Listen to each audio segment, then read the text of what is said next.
And yes, we are recording this meeting. And we also have our trustee leader, Lori Scoville. She's our executive director, which you probably know for Limestone Bluffs RC&D, and she's going to be watching our chat messages. So if you guys have any anything to add in the chat messages, she'll bring that up. So tonight, Dave, Mack, and with Delaware County Soil Water Conservation District, and Lynette Seigley, our lead volunteer, will share findings from the last 3 years of monitoring the streams within our watershed. And before we get started, just a few housekeeping suggestions. We'll make sure to try to, if you could please mute yourself, just so we don't have a lot of background noise.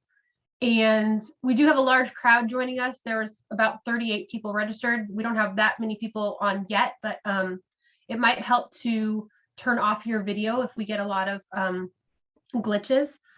And so I think that is kind of all I was going to say. And then I'll pass the baton over to Lynette and to Dave. So Dave, would you like to say anything, or do you want me to go ahead? Yeah, just real briefly. Thanks, Erin. And yeah, thank you all for joining us. We've got I'm pretty excited for tonight and to go over the results with everybody. It's been 3 years. It's hard to believe. So it's been a really, I've really enjoyed working on this project, and especially thanks in part to all of our volunteers that actually go out and collect the data, and all of our partners. It's a pretty special partnership, I think, that we have going on with this project that made it all happen. So, so yeah, thank you to everybody that's on for being part of it. And I'll hand it over to Lynette. Thanks.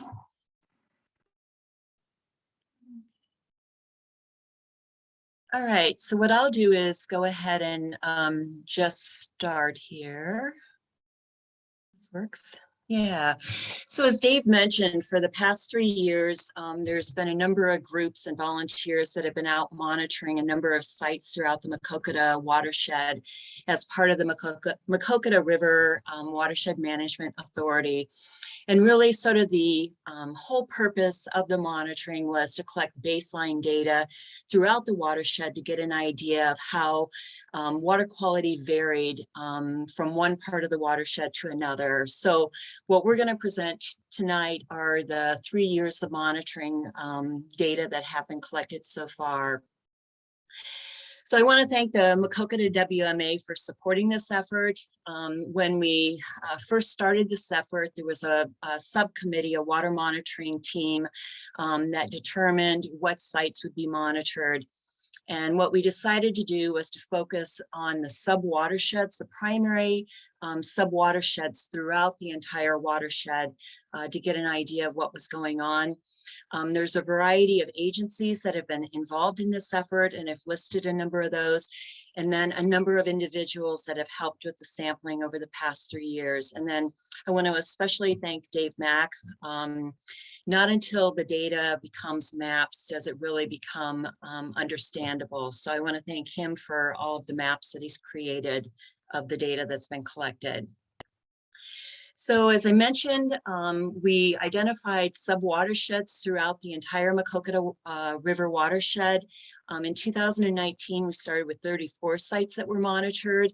In 2020, we added 2 additional sites, an upstream and a downstream site in Manchester for a wetland that's going to be installed in the future. So we're collecting some baseline information there.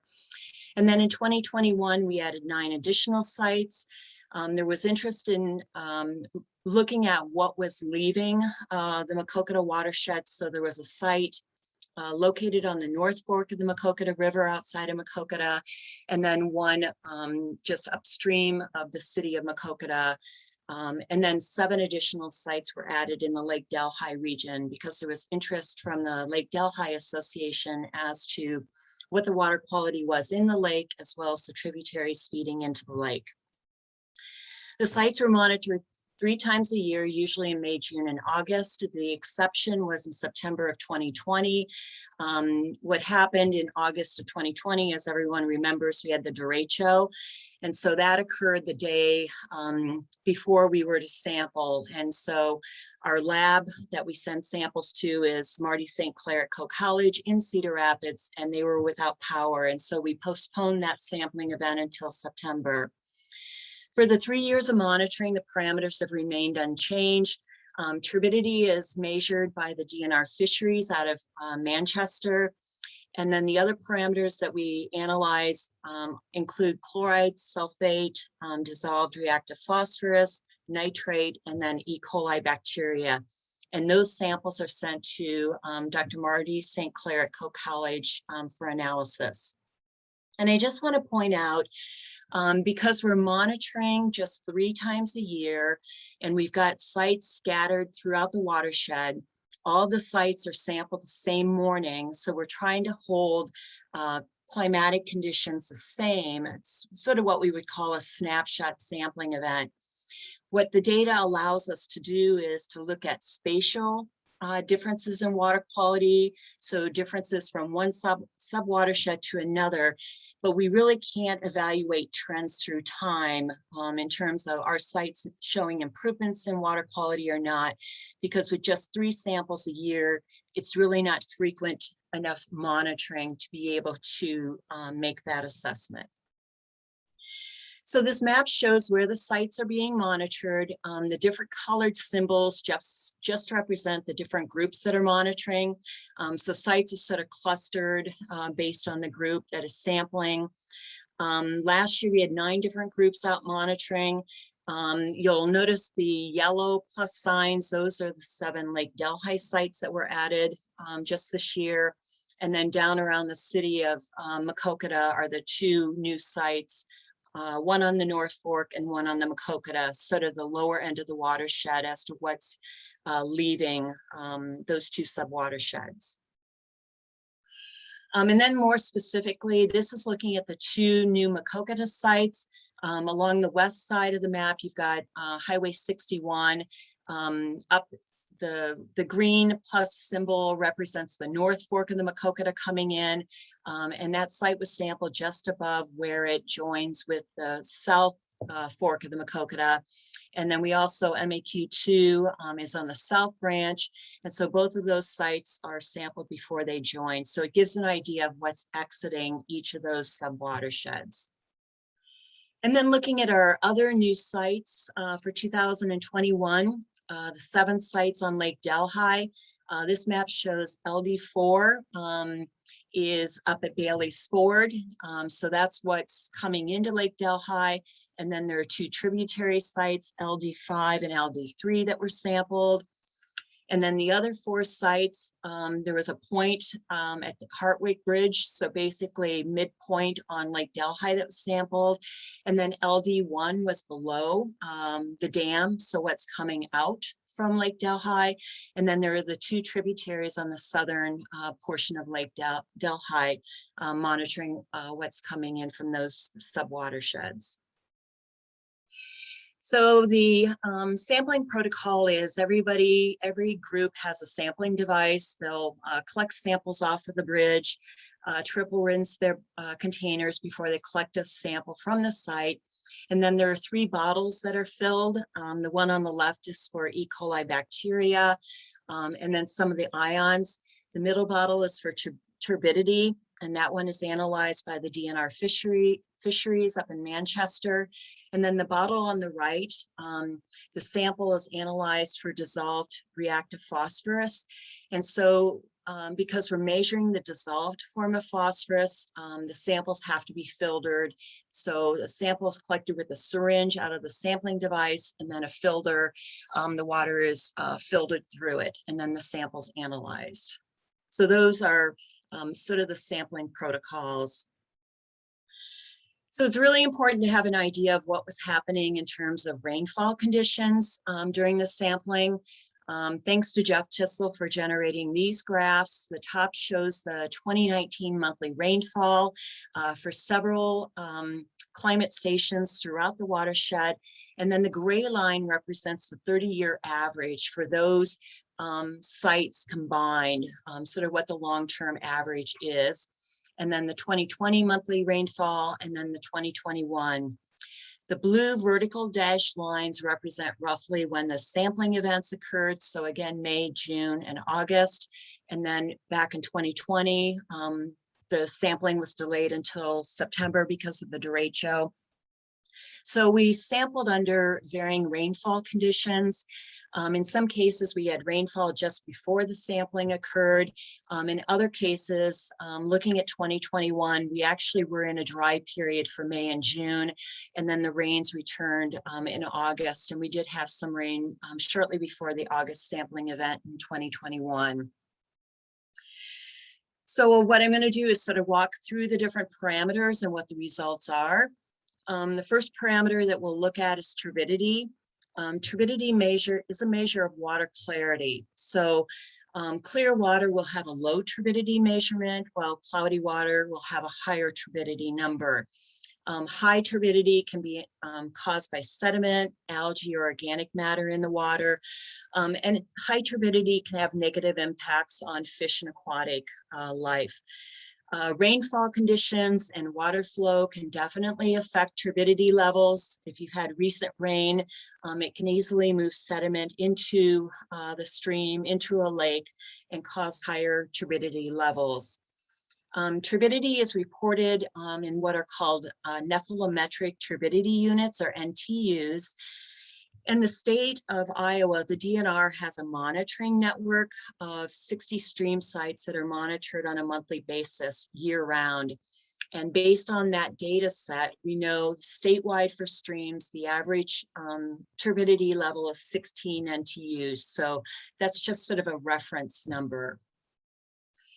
So now looking at the results, these maps will show all of the sampling data combined. So for most sites, there will be 9 sampling results that have been averaged to give us a picture of what's happening in the watershed. So for reference, you've got Manchester up in the northwest part, you've got Dyersville, Monticello, and then Maquoketa down in the lower end. In the upper right, this map shows the turbidity results. And so the green represents lower turbidity levels during the monitoring period. And then the pink shaded areas represent higher turbidity levels. So looking at the map, we've got the North Fork running up through the upper portion of the watershed. I don't know if you guys can see my mouse or not, what I'm tracing, but that's the North Fork sub-watershed and tributaries feeding into it. And then down here, we've got the south branch of the Maquoketa River running all the way up to Manchester. So looking at turbidity, we tended to see higher turbidity levels associated with sub-watersheds for the North Fork. But we also had some higher numbers down here in the lower end of the main branch of the Maquoketa River. Another way to look at the data is looking at from high to low. And for reference, the site names indicate the county where they're located for the most part. So here we've got J03, which represents Jones County. The site is in Jones County. JA is Jackson, DU is Dubuque, DE is Delaware. And then we've got the newer sites, the Maquoketa sites, and then LD is Lake Delhi. So you can start to see from where some of the higher numbers occurred for turbidity down to where some of the lower ones occurred. And in terms of the low numbers, the 2 sites associated with the proposed wetland had the lowest values for turbidity. But keep in mind, we've got just 2 years of data associated with those 2 wetland sites, whereas most of the other sites had 3 years of data. The next component is, or parameter, is chloride. Chloride is a component of salt. It easily dissolves in water. There's a number of sources of chloride, human, animal waste. Road salt runoff is a primary contributor. And in fact, with chloride, if we were to monitor year round, we would tend to see higher chloride levels in streams during the winter months, and that's because of road salt application. Statewide, our average chloride level is about 21 milligrams per liter. So that's sort of a point of reference there. This map shows the chloride results. And so with chloride, again, the North Fork sort of stands out as having some higher chloride, but overall, these numbers really are not very high for chloride. Chloride and the next parameter I'm going to talk about, sulfate, tend to be have very low, pretty low concentrations compared to other sites in Iowa. And then looking at from the high numbers for chloride down to the low end, the Manchester wetland sites, both DE13 and DE14, had some higher levels. And that maybe isn't so surprising. When we've done monitoring of rural sites, urban sites, we tend to see slightly higher chloride concentrations in urban areas compared to rural areas. But again, these numbers are really not that high for chloride. Nothing that I would say are of concern. The next parameter that we monitored for is sulfate. Sulfate is naturally occurring, found in the minerals, soils, and rocks that we have in Iowa. If we look at statewide sulfate numbers, we tend to see higher sulfate in streams in Northwest Iowa, and that has to do with the types of soils that occur in the northwest part of Iowa. The statewide stream average concentration for sulfate is 34 milligrams per liter. And if we look at sulfate concentrations from the Maquoketa watershed, what you'll notice is our highest average value is only 29.4, so we're below that statewide average. So again, the numbers were very low, and even though some of the sub-watersheds are shaded pink with some of the higher values, these numbers are really not that elevated. So chloride and sulfate tend to be a little boring, which sometimes boring data is good. Tells you not much is happening there. And then looking, this bar graph just shows from high to low the different values. And what we'll end up doing is making this presentation available, because I know it's sometimes hard to really look at this data and see it very well, especially if you're looking at it through a phone or just listening. So we'll make the presentation available later. So moving on to phosphorus. Phosphorus is one of the nutrients that we monitor for. It's essential for plants and animals. Levels tend to be somewhat low, generally low in Iowa streams, although we do see some elevated phosphorus in some areas in Iowa. There's a number of different sources. The concern with elevated phosphorus in streams is that it can lead to plant and algal growth. And as algae breaks down, decomposes, it can lower oxygen levels in the water, which in turn can negatively impact fish and benthic macroinvertebrates. Statewide stream average for phosphorus is less than 0.1 milligram per liter. So if we look at phosphorus levels here, and again, if you keep in mind the statewide average is less than 0.1, a lot of the sites that are monitored as part of the Maquoketa sampling are higher than that. And for phosphorus, there tended to be higher values associated with a number of the sub-watersheds in the North Fork watershed. Although we did have some Plum Creek here, it's DE8, which actually is a tributary into the Maquoketa River or the South Fork, and then Farm Creek coming in as well. But looking at where most of the higher values occurred, they were sub-watersheds with the North Fork.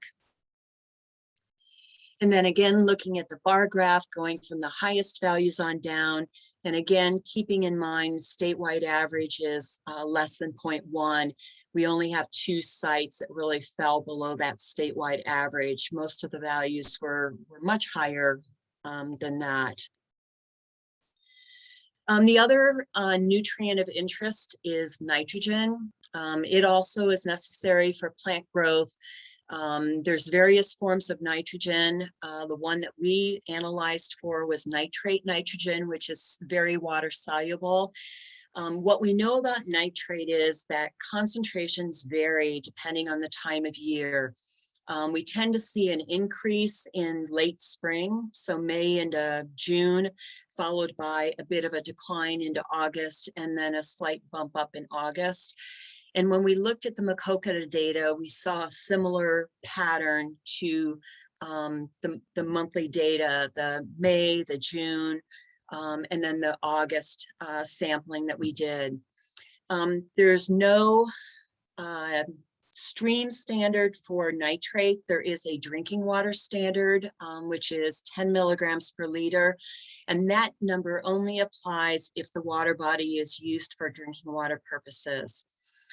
If we look at all of the streams that have been monitored statewide, the average stream nitrate concentration is about 5.5 milligrams per liter. So this map looks at the nitrate concentration throughout the watershed. What you'll notice is the higher values tended to be associated with the upper portion of both the South Branch, or the main stem of the Maquoketa River, as well as the North Fork. And then we've got Prairie Creek down here, site DU7, that was a bit elevated as well. But the lower end of both watersheds, we tended to see lower concentrations of nitrate. And then looking again from high to low, DE6, which is Spring Branch in Delaware County, consistently had the highest nitrate concentration throughout the monitoring period. And then Plum Creek, DE7 and DE8 also tended to have higher nitrate concentrations. And then the last parameter we'll look at is E. coli bacteria. E. coli bacteria is an indicator bacteria. Its presence suggests that other more harmful organisms may be present. What it indicates is that you've got a relatively fresh source of human or animal waste in the water. It does not identify, is it human versus animal? It doesn't distinguish, is it like cattle versus deer or wildlife. It's just coming from a warm-blooded organism. There's a number of factors that can impact bacteria levels, including rainfall, time of year, water temperature, sediment. And in Iowa, we do have a water quality standard for bacteria. If the water body is used for primary contacts, so swimming or children's play, there's a water quality standard of 235, what's referred to as colony forming units per 100 milliliters of water. And if the water's for secondary contacts, such as canoeing, kayaking, the water quality standard is 2,880. And then statewide, if we take all of the data that's been collected, and again, this would be from January through December of every year for 20 years, the average bacteria level is about 120 CFU. So that's sort of a point of reference there. And if we look at the results for E. coli bacteria, we're quite a bit above that number, pretty much throughout the watershed. For bacteria, it didn't really show a pattern of just certain areas having higher bacteria. A number of the subwatersheds in the upper portion of the North Fork had some of the higher bacteria levels. And then some of the tributaries into the upper portion of the Maquoketa River also had higher bacteria. But then down here, Beers Creek at JA 5 or 4, one of those two. And then over here with Brush Creek and then Sugar Creek had some elevated bacteria as well. And then again, looking from high to low, again, these numbers are pretty elevated, especially when we compare them to statewide data. So what was just presented is sort of spatial differences within the entire watershed. Now what I want to do is sort of compare the the Maquoketa data to what we see statewide. And what I'll do is just use a couple box plots. And what box plots will do is take a data set and show what the range and values are. And so the box itself, 75% of your data will fall within that. And depending on the size of that box, it can give you an idea if there's quite a bit of variability in the numbers, or if the values tend to be very similar. So really looking at this box, and then the line here represents sort of the middle value. If you rank values from lowest to highest, what's sort of that average or median value? So first, looking at turbidity, on the right-hand side, the 3 bar graphs, the box plots, I should say, represent the Maquoketa data. And so on the left-hand side would be the streams that the DNR monitors on a monthly basis, but it represents the data for the same months that were sampled for the Maquoketa. So I'm trying to compare the same time period when monitoring occurred. And so with turbidity, the red dashed line represents what is the average statewide stream turbidity value, that being 16 NTU. And so if we look at our boxes for the 3 years of Maquoketa monitoring, the turbidity values tend to fall at or below what we see statewide for the average value.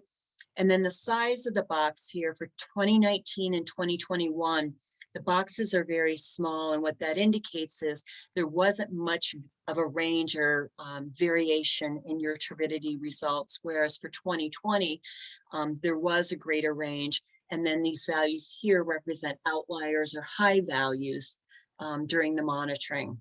And for the statewide stream data, the values were a little bit higher and a greater range compared to what we saw for the Maquoketa sites. Looking at chloride, again, the chloride results for the Maquoketa watershed tended to fall below the statewide average of 21.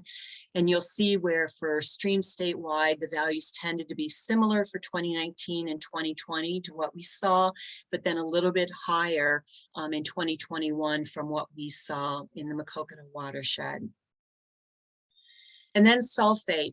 This just shows how there really is not much of a difference in the values measured. And you might ask, why do we monitor for sulfate? And for the lab that does the analyses, sulfate is part of the scan, part of the analyses that they do. So we've paid for the results. We might as well, you know, get the results to make sure that nothing unusual is happening. But you can see statewide how there's greater variability in the sulfate concentrations that occur in streams across Iowa. And then looking at the dissolved reactive phosphorus, what you'll notice is for the Maquoketa watershed sites, the results tended to be elevated, especially above what we tend to see statewide as an average concentration. And then especially looking at streams statewide during the same time period, there was a lot higher values, higher results for dissolved reactive phosphorus, and a greater range in concentrations as well. Looking at nitrate concentrations, again, the statewide average is 5.5 milligrams per liter. And the concentrations for the Maquoketa watershed tended to be higher than what we were seeing for streams statewide.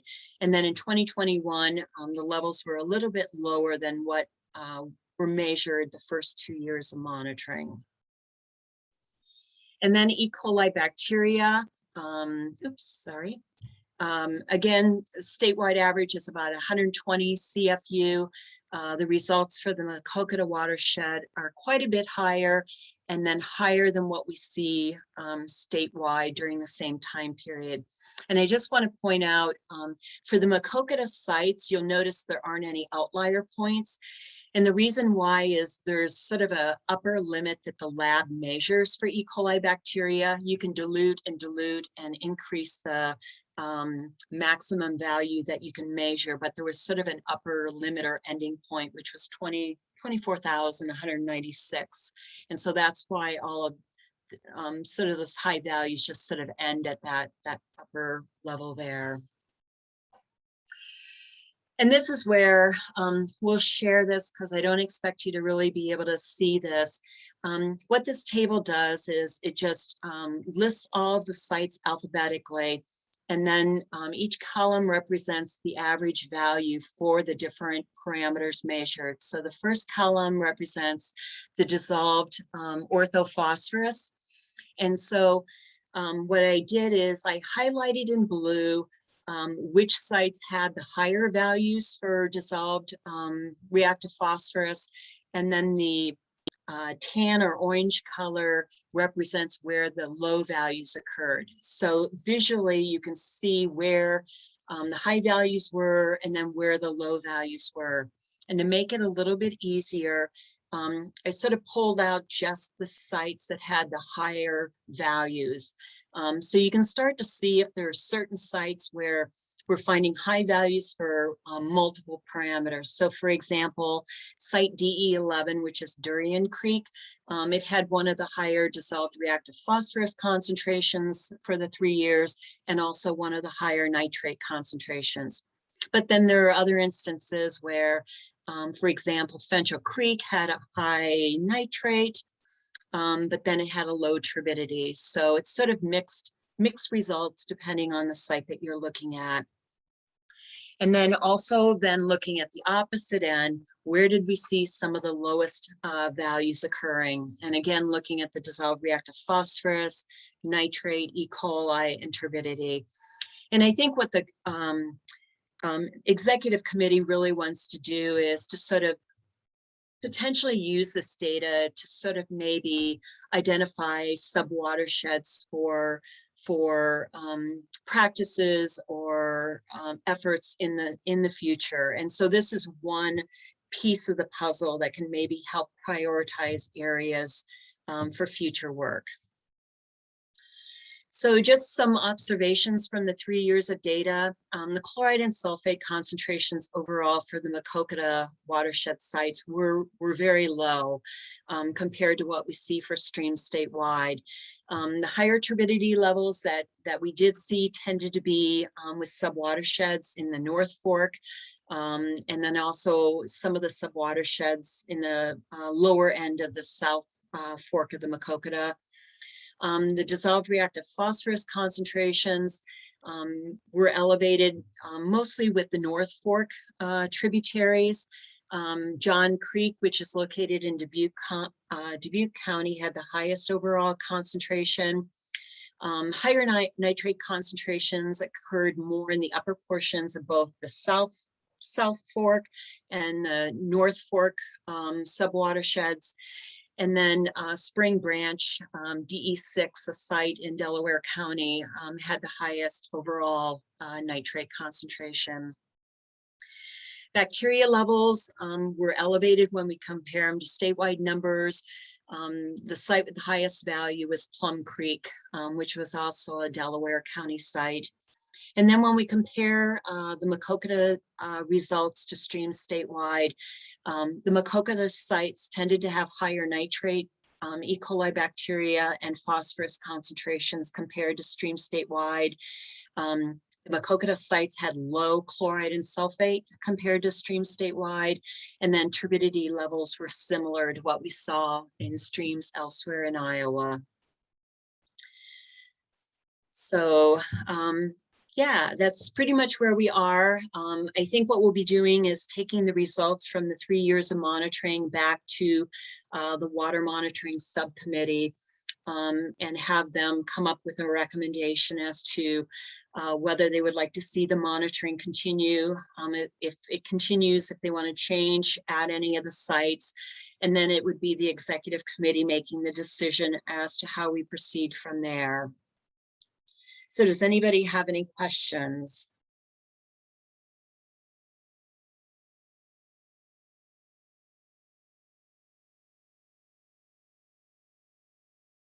And we will make the presentation available. It'll be a lot easier to actually sit down and look at the maps in a little more detail and some of the graphs and tables of numbers. We'll plan to, thank you, Lynette. We'll plan to have it on our website, and we can also send out the link via email if people prefer that as well. This is Jay Wickham from Dubuque County. Can you hear me? Yes. Yeah, great presentation, wonderful data, very concise and well organized. So congratulations to you and the team for presenting that.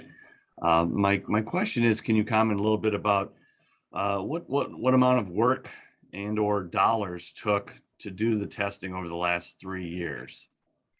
Sure. The DNR Fisheries provides the turbidity monitoring at no cost. The staff will have analyzed those samples.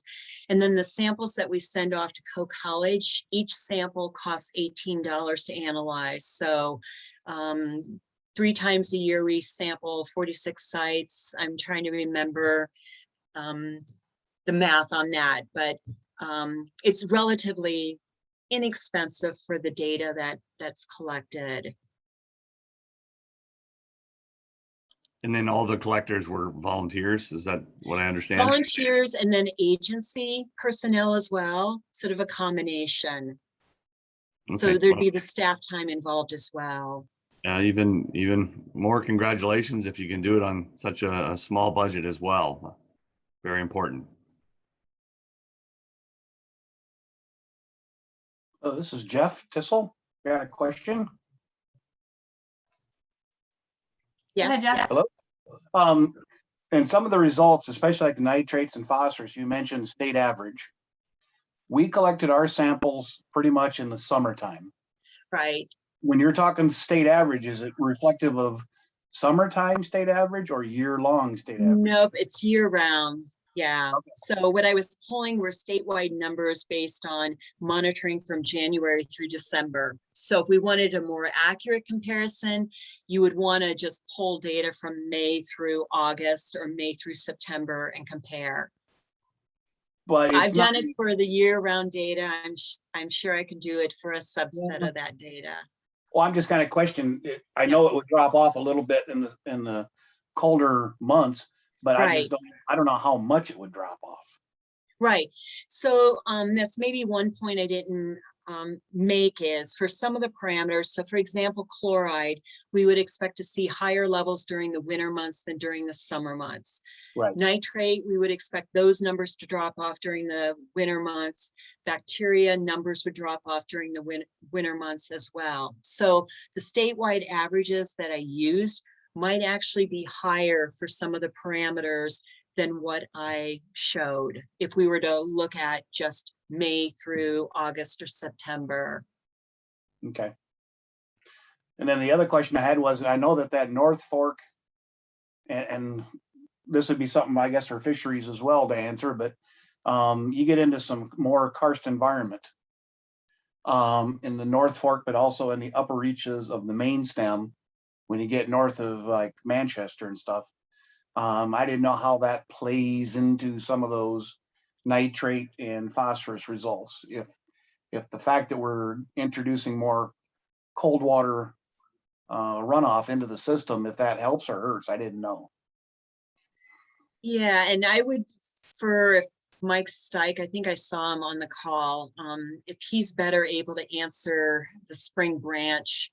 I mean, I don't know if they've always seen elevated nitrate associated with that particular stream. Can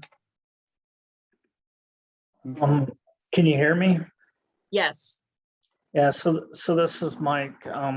We had a continuous monitor in the spring outflow for a while, and that averaged about 18 parts per million coming out of the spring of nitrate. And so that was about 3 years ago or so, but it hasn't been running now for a year. Maybe 4 years ago we had that installed. So it's definitely coming out of the groundwater, as at least on spring branch, is contributing to them high nitrates. Okay. But otherwise, great data. I think this is one of the keystones I think we're gonna need in order to start making those spatial relationships as far as where to put resources and stuff. So fantastic job to the committee, to the volunteers, and also thank the school, because the school gave us some really great lab results for a dang good price. Right. Yeah, I just wanted to say there's a question in the chat from Ray Cruz to everyone. The Hewitt Creek watershed has had a successful project in Dubuque County, reducing agriculture, environmental pollutants. Do you know if values have returned to what was previously high level, or do you know if the progress made through the project has held steady, but are still high relative to the rest of the watershed?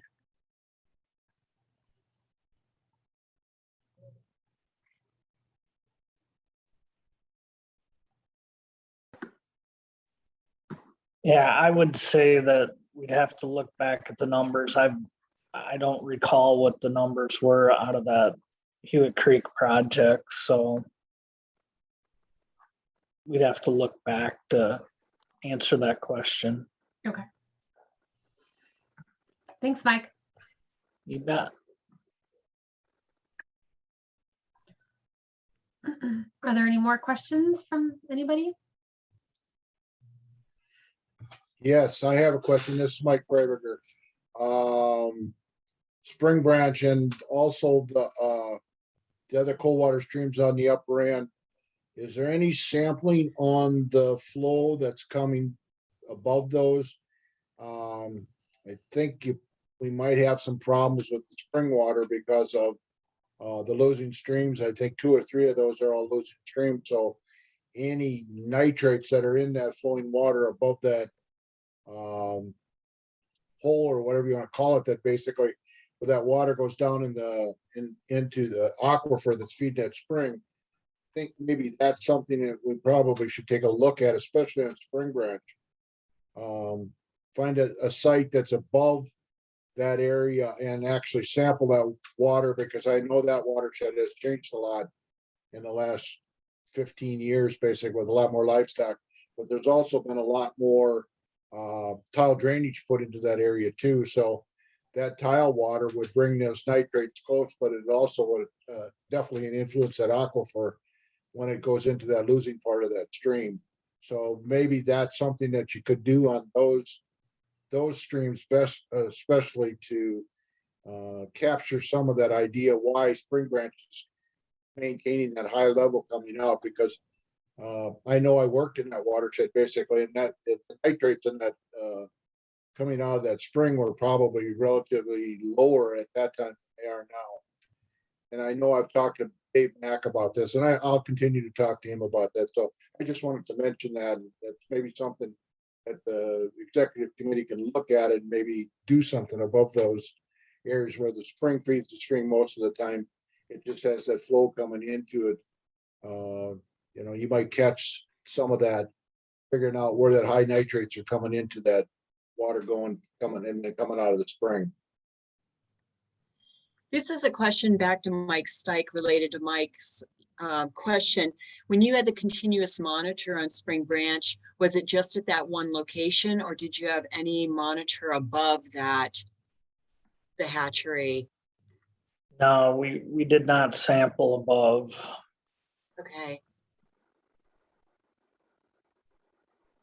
Wishing we would have now. Yeah.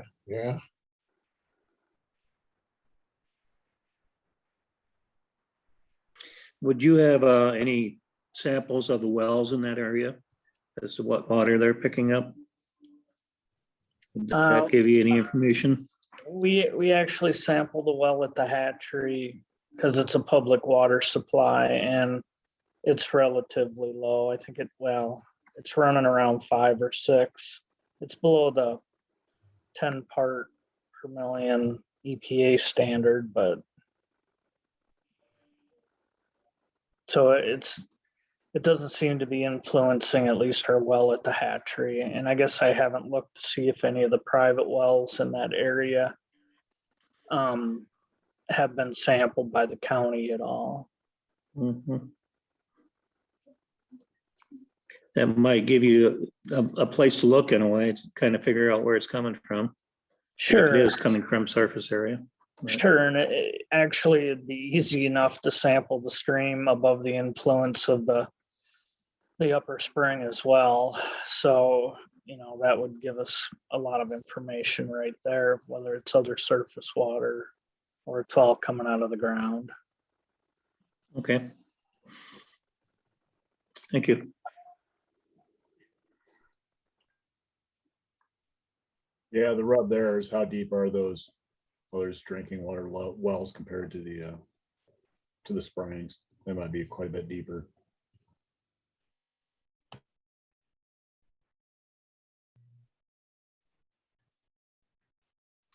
And that might give us some indication for future monitoring if we decide to do it, if we can get the funding for it. Maybe we can kind of back off some of the watershed wide type monitoring and do more situation monitoring, such as above and below certain springs, or to try to come up with some of these answers in terms of some of these more site specific issues or potentials, influences. So we might want to consider modifying some of our monitoring if we have the funding, if there's interest, et cetera, et cetera.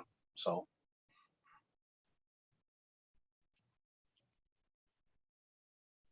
But again, thank you for getting us this data thus far, because this speaks volumes. Yes, and I want to say thank you to Lynette for putting this all together. This presentation's great. And I also want to say thanks to everybody that did the monitoring. I think it's great that we have people that do that. And this is my favorite group again.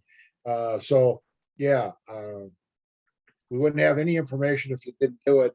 And I think it's great that it's been done. I compliment the watershed people for doing this too. Thank you. Been a great team effort. And they even won the governor's award this year. So, last year. And so we do have a great team to make this all possible. Absolutely.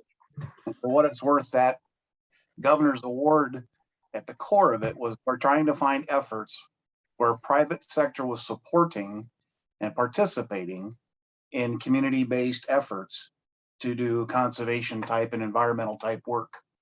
That it was the relationship and collaboration that was the strength of the process. And that's what the projects they were looking for. And when they saw what we were doing with the private sector volunteers, working with the agencies to help community planning, it was a good fit. And that's why I think that they resonated so well with the selection committee.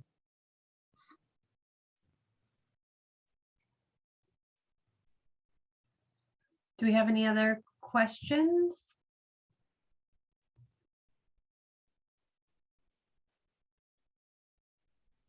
Doesn't look like it. Well, I do want to say thank you again to Lynette and Dave and everybody else for putting this all together. You guys you just always have a wonderful way of explaining the data so it makes sense to everybody. And I wanted to mention before we all sign off that if you haven't heard, the WMA is partnering with the Camp Courageous along with the University of Iowa students who are creating designs to help improve to help with watershed water quality. And we're going to have a large presentation on December 8th, and there's information on our website. We'll have appetizers. There'll be a presentation from 4 to 7:30. So please join us. And there's information on our website and you can sign up there. So it's on December 8th from 4 to 7:30. But thank you again for everybody for joining us this evening. And Aaron, if I could I just add a comment? yeah, please. Yeah, I just wanted to echo the thank you as well, especially to Lynette. Lynette puts a pile of work into this whole project. Everything from training all of us how to collect these samples the right way and making the data make sense to some of us that aren't used to looking at these types of numbers. Organizing the volunteers and taking samples to the lab. It's very much appreciated. So thanks a lot. It'll be very useful for the watershed plan and anybody else making decisions about water quality in their cities or watersheds or counties. That's good stuff. And I see Andy's on, and I wanted to mention that thank you to Andy too, because he helped a ton with those maps too. He helped to create all the watershed polygons and all the data that goes into. I don't no idea how you do that. He's a magician, I guess, but really good at what he does. So thanks a lot for your help there, Andy. And Magic. and to Co College for the sampling and DNR Fisheries. It's a great partnership. So thanks. That's all I've got. Thank you.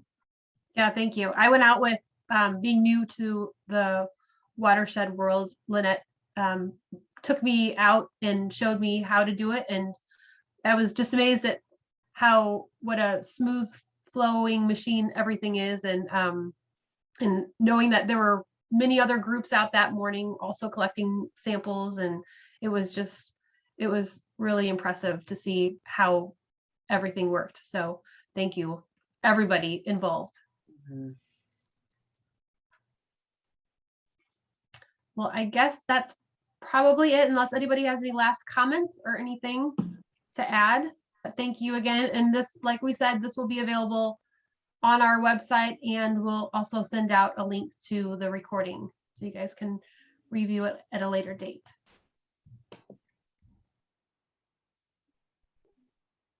Thank you, everybody. Yep, thank you. Thank you. Take care.